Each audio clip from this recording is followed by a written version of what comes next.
Oke, assalamualaikum warahmatullahi wabarakatuh. Untuk pertemuan kali ini, pokok pembahasan kita adalah terkait dengan zakat, infak, sedekah, dan juga wakaf. Kita mulai dari zakat. Pengertian zakat sendiri, jika ditinjau dari segi bahasa, maka zakat memiliki beberapa makna, ya, diantaranya yakni berkembang, berkah, banyaknya kebaikan, menyucikan, dan memuji.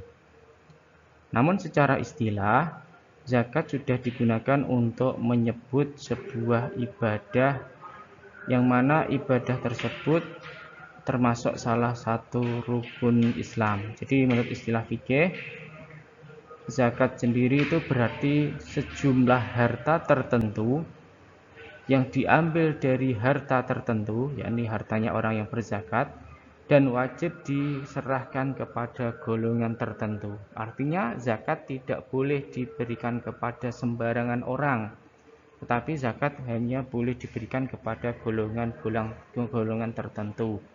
Kita menyebutnya mustahikin atau orang-orang yang berhak menerima zakat.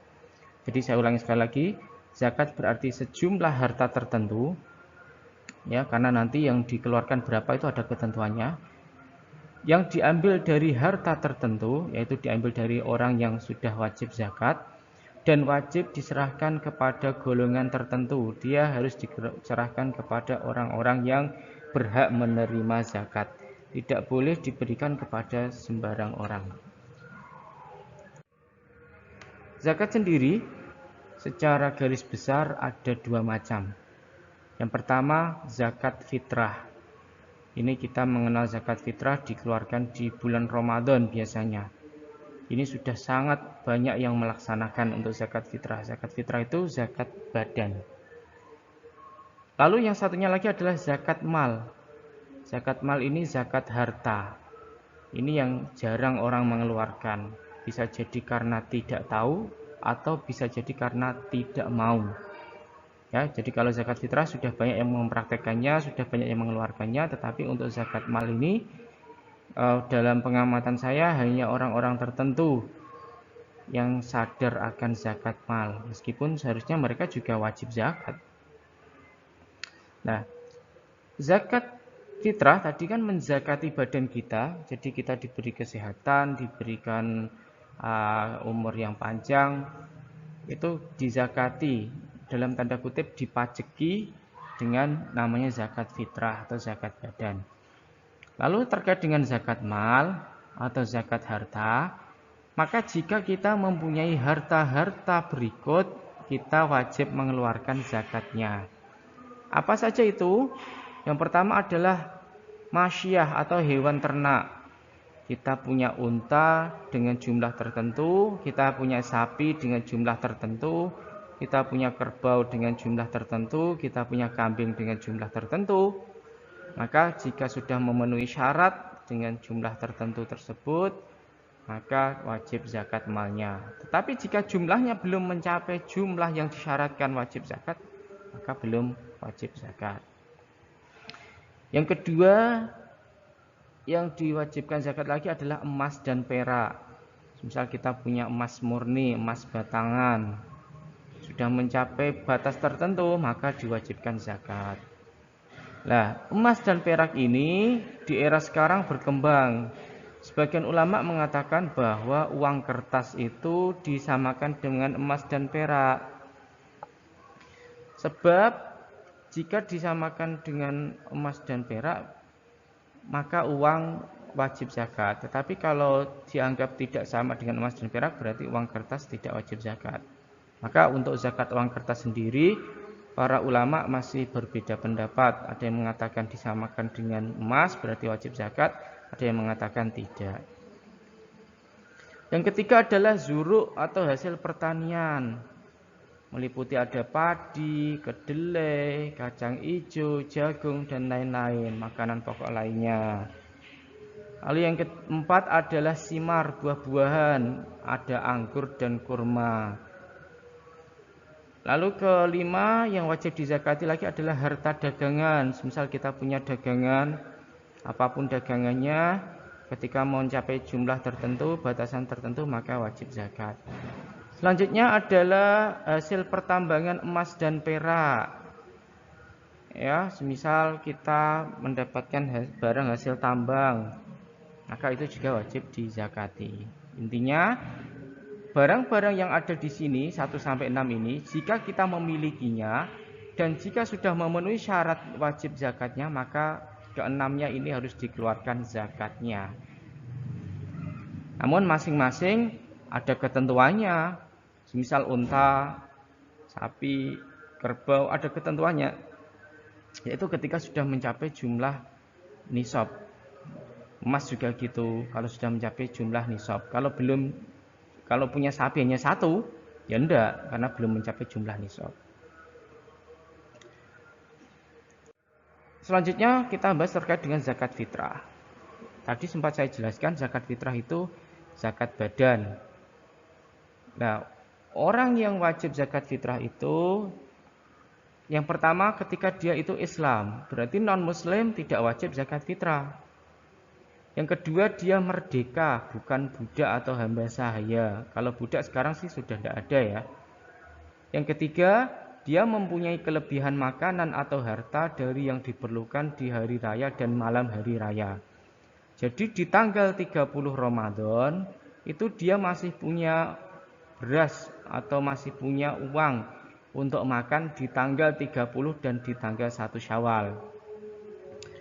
Ya, jadi dengan kata lain, ada orang Islam semisal, tetapi di tanggal 30 Ramadan itu dia tidak punya harta sama sekali. Bahkan untuk makan di hari raya dan malam hari raya dia tidak punya, maka berarti dia tidak wajib zakat fitrah.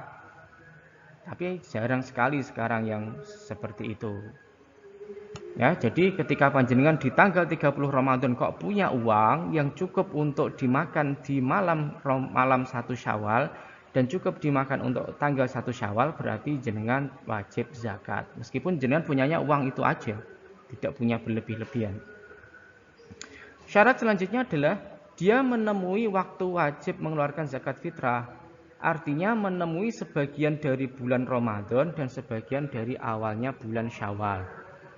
Saya jelaskan, jadi orang yang wajib zakat fitrah itu adalah orang yang sudah hidup di akhir bulan Ramadan dan masih hidup di awal bulan Syawal. Saya ulangi, orang yang di hari akhir bulan Ramadan sudah hidup dan di awal malam 1 Syawal masih hidup, maka dia wajib zakat fitrah. Semisal ada orang lahir sore hari bulan Ramadan, terus malam 1 Syawal masih hidup, walaupun tanggal 2 Syawal meninggal semisal, tetap dia wajib zakat fitrah. Karena apa? Karena dia melewati 2 masa, yaitu yang pertama masa akhir Ramadan, yang kedua adalah masa awal Syawal.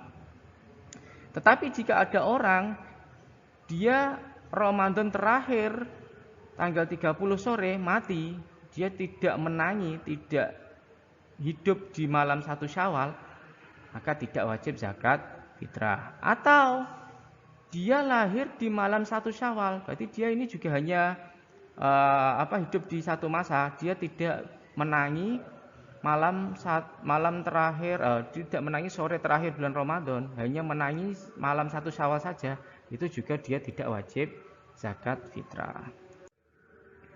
Nah, lalu yang dikeluarkan apa? Yaitu berupa makanan pokok sejenis. Kalau beras ya beras saja, jangan yang setengah kilo itu beras, setengah kilo lagi jagung, jangan, beras saja. Terus jumlahnya 1 sok, kurang lebih 2,5 kilo kalau kepengen irit, kalau kepengen berhati-hati ya 3 kilo. Dan diberikan kepada di tempatnya orang yang dizakati. Kita prioritaskan orang-orang miskin yang ada di sekitar kita. Nah, seorang yang menemui bulan Ramadan dan menemui sebagian awalnya bulan Syawal wajib membayar zakat fitrah jika mempunyai kelebihan makanan atau harta dari yang diperlukan di hari raya dan malam hari raya. Oleh sebab itu, orang yang meninggal setelah maghribnya malam 1 Syawal wajib dizakati. Karena dia kan berarti menangi sore ya menangi malam. Sedangkan bayi yang lahir setelah maghribnya malam 1 Syawal dia tidak wajib dizakati sebab dia hanya menangi malam 1 Syawal, tidak menangi malam sore akhir bulan Ramadan. Jadi untuk bisa diwajibkan zakat fitrah harus memenuhi 2 syarat tadi. Sore hari akhir Ramadan dia sudah ada, sudah lahir. Malam hari bulan Syawal tanggal 1 dia masih hidup. Harus 2 itu. Kalau salah satunya tidak terpenuhi, maka dia tidak diwajibkan zakat fitrah. Nah, syarat sah zakat fitrah ada 2. Yang pertama dia harus niat. Niatnya ini sudah saya sebutkan, boleh bahasa Indonesia. Saya niat mengeluarkan zakat fitrah untuk saya. Fardu karena Allah, atau saya niat mengeluarkan zakat fitrah untuk bapak saya semisal. Boleh bahasa Indonesia saja, kalau tidak paham bahasa Arab mending pakai bahasa Indonesia. Syarat sah yang kedua harus diberikan kepada mustahik. Karena zakat itu ibadah yang khusus, dia harus diberikan kepada orang-orang yang ditentukan, tidak boleh diberikan kepada sembarang orang. Kalau sudah diniati tapi diberikan kepada orang yang salah berarti tidak sah. Semisal zakatmu sudah diniati tapi kamu berikan kepada orang kafir semisal. Ada orang kafir tidak masuk kepada orang yang berhak menerima zakat. Nah, maka berarti tidak sah. Kalau tidak sah berarti harus diulangi zakatnya. Orang yang berhak menerima zakat keseluruhannya ada 8. Ya, ada amil dan seterusnya. Nanti bisa dibuka kembali di materi yang sudah saya upload di Sunan. Siapa itu 8 asnaf. Sekarang perbedaan zakat, sedekah, infak, dan hibah. Zakat, seperti sudah saya jelaskan tadi, itu dia diwajibkan oleh syariat untuk diberikan kepada pihak-pihak tertentu. Waktunya juga sudah ditentukan. Jadi berbeda dengan istilah lainnya, berbeda dengan sedekah, berbeda dengan infak, berbeda dengan hibah. Kalau zakat itu orang yang diberikan sudah ditentukan, hanya boleh diberikan kepada orang-orang tertentu. Waktu memberikannya juga sudah ditentukan. Tetapi kalau sedekah itu bebas. Bahkan sedekah itu tidak terbatas kepada hal-hal yang berbau materi. Bahkan menyingkirkan duri di jalan itu juga termasuk sedekah. Lalu selanjutnya infak. Infak itu istilah bagi pemberian dalam rangka menunaikan hajat tertentu. Ya, semisal pemberian uang belanja dari suami untuk kebutuhan rumah tangga. Ya. Dan berharap untuk mendapatkan pahala. Sedangkan hibah itu mirip dengan sedekah. Dalam arti memberi tanpa imbal balik apapun, hanya saja kalau motif hibah adalah untuk menjalin hubungan baik. Ya. Jadi hibah itu biasanya disebut dengan hadiah. Tujuannya hanya untuk menghormati orang yang diberi saja. Ya. Tetapi kalau selain untuk menghormati kok ada tujuan agar mendapatkan pahala, maka hibah tersebut bisa dikategorikan sebagai sedekah. Sekarang wakaf. Wakaf ini lebih rumit. Wakaf secara etimologi berarti menahan. Secara istilah, wakaf itu diartikan sebagai mempersembahkan suatu harta yang bisa diambil manfaatnya dengan tetap utuhnya materi benda untuk tujuan hal yang legal dengan memutus rantai perpindahan hak milik. Saya jelaskan. Mempersembahkan suatu harta yang bisa diambil manfaatnya dengan tetap utuhnya materi benda. Maksudnya, panjenengan mempersembahkan batu bata semisal. Ini kan bisa diambil manfaatnya, dan ketika diambil manfaatnya itu bendanya tetap utuh. Jadi yang boleh diwakafkan adalah benda-benda yang ketika diambil manfaatnya itu bendanya masih utuh. Kalau bolpen tidak bisa. Kenapa? Karena bolpen itu ketika diambil manfaatnya kan tintanya habis. Berarti disyaratkan benda yang boleh diwakafkan adalah benda yang ketika diambil manfaatnya itu bendanya masih utuh. Itu yang boleh dimanfaatkan. Wakaf air semisal. Air kan ketika dimanfaatkan langsung hilang. Berarti tidak bisa.